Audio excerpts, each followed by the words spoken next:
શાળામાં વિદ્યાર્થીઓ 400થી વધુ. સરકારે ત્યાં 15 શિક્ષકોનું મહેકમ આપ્યું છે, પણ કેટલા શિક્ષકો છે? તો માત્ર 3.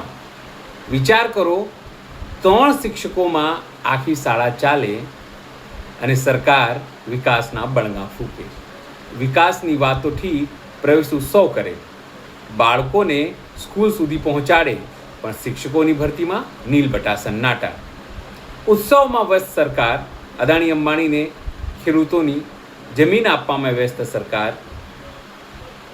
તમામ જગ્યાએ તમામ વિકાસના દાવાઓના પોલ એની ખુલી જાય એવી સરકાર, છતાં ભારતીય જનતા પાર્ટી દેશને વિશ્વગુરુ બનાવવા નીકળી છે.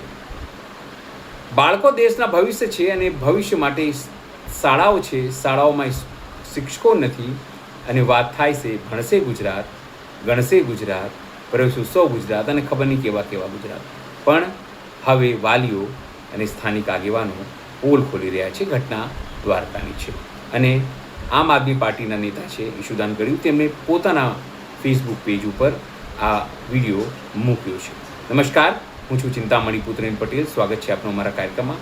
આવો સાંભળીએ જે લોકો આ ફરિયાદ કરી રહ્યા છે, શું તેમની પીડા છે, દ્વારકાના રાણ જે ગામ છે તેની આ સ્થિતિ છે અને આ જ ગુજરાતની વાસ્તવિકતા છે. શહેરોમાં આવીને ચકાચોંધ જોઈને, સારા રસ્તાઓ જોઈને, કેટલાક એકાદ સ્કૂલો સારી જોઈને સરકારી માની ન લેતા કે ગુજરાત સરકાર શિક્ષણને લઈને ગંભીર છે. કારણ કે એને તો રામ મંદિર, મસ્જિદ અને ખબર નહીં એ કરવું છે.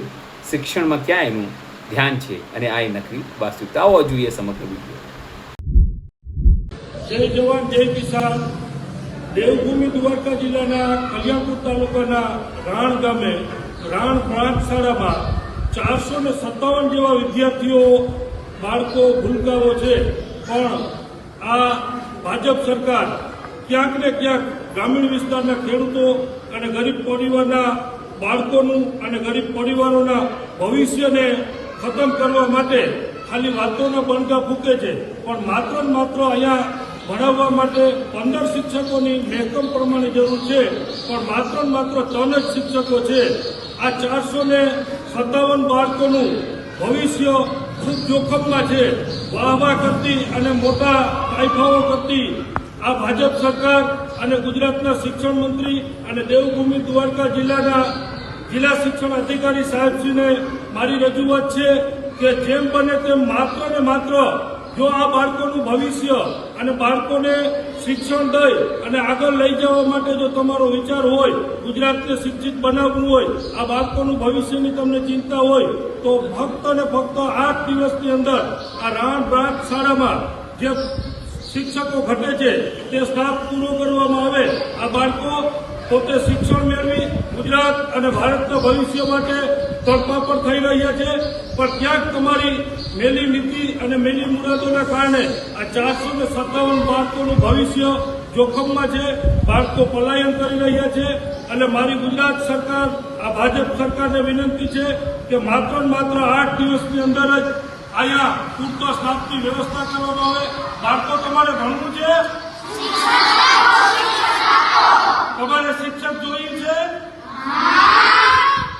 તો સરકારશ્રીને વિનંતી છે જેમ બને તેમ વહેલામાં વહેલા 8 જ દિવસની અંદર, નહીતર અમો આ બાળકો આ નિશાળની અંદર તમારી પાસે શિક્ષક નથી તો ખાલી અહીંયા અંધારી ઓરડીમાં ખુડાવીને અમારે શું કરવા જીવન અને સમય વેડફવો. એટલે બને એટલે 8 દિવસની અંદર જ અહીંયા પૂરતા શિક્ષકોની વ્યવસ્થા કરવામાં આવે. રૂગાભાઈ, આ શિક્ષણ વિશે તમારે કંઈ કહેવું છે? શાળા સલામતીની વાતો કરતી આ ભાજપ સરકાર ખરેખર ગુજરાતમાં છેલ્લા 20 વર્ષથી આ એ લોકો સરકાર ચલાવે છે. પણ નીચેનું શિક્ષણ, ગાંધીભાઈ, ખેડૂતોના દીકરા, આપણા ગરીબ માણસોના દીકરા ન ભણે, ન તે નિશાળે જઈ શકે અને બધા અભણ રહીએ, એવો મને તો આ પ્લાન લાગે છે. આ લોકો ખરેખર જો એને ભણાવવા જ હોય તો શિક્ષક તો હોવા જોઈએ. તમે વિચાર કરો, રાણ જેવા મોટા ગામમાં 400 બાળકો હોય અને ખાલી માત્ર ને માત્ર 2 થી 3 શિક્ષકો, તો આ કઈ શિક્ષક કઈ રીતે શિક્ષક એને પૂરું પાડી શકે? અને એમાં પણ જ્યારે ગણતરીની કોઈ વસ્તી ગણતરી આવે, બાથરૂમની ગણતરી કરવાની, ત્યારે શિક્ષકોને કામે લગાવે છે. તો ખાલી તાઇફાઓ કરવામાં આ મસ્ત રહેલી સરકારને અમે કહેવા માંગીએ છીએ કે ખરેખર તો તમે ભણાવવા જ માંગતા હો તો અહીં શિક્ષકને એકવાર ભરતી કરાવો. અને આ જે વાતો કરતી સરકારને અમે જગાડવા માંગીએ છીએ. ખરેખર આ ગુજરાતનું ભવિષ્ય બહુ જોખમમાં છે, આવનાર પેઢી આપણી જોખમમાં છે. તો ખરેખર રિક્વેસ્ટ કરી, બે હાથ જોડીને રિક્વેસ્ટ કરી કે આ નાના ભૂલકાઓનું ભણતર ન બગડે એના માટે ખાસ પ્રયત્ન કરે અને ખાસ ધ્યાન આપે. જય હિન્દ, જય ભારત. 8 દિવસની અંદર અમે વિનંતી કરીએ છીએ કે 8 દિવસની અંદર રાણ ગામમાં જે બ્રાન્ચ શાળામાં સ્ટાફ ઘટે છે તે સરકારશ્રીને ખાસ વિનંતી છે. જિલ્લા કલેક્ટર સાહેબ, શિક્ષણ મંત્રી સાહેબ અને જિલ્લા શિક્ષણ અધિકારી સાહેબ આ અમારી હંબલ રિક્વેસ્ટને ધ્યાનમાં લઈ અને તાત્કાલિક અહીંયા ગમે તે જોગે શિક્ષકોની વ્યવસ્થા કરે. આ 457 બાળકોનું ભવિષ્ય જે ખતરામાં અને જોખમમાં મૂક્યું છે એની સંપૂર્ણ જવાબદારી આપની છે. અમે 8 દિવસનો આપનો સમય આપીએ છીએ. 9મો દિવસ એ નિર્ણય અમારો રહેશે. બોલો ભારત માતા કી જય!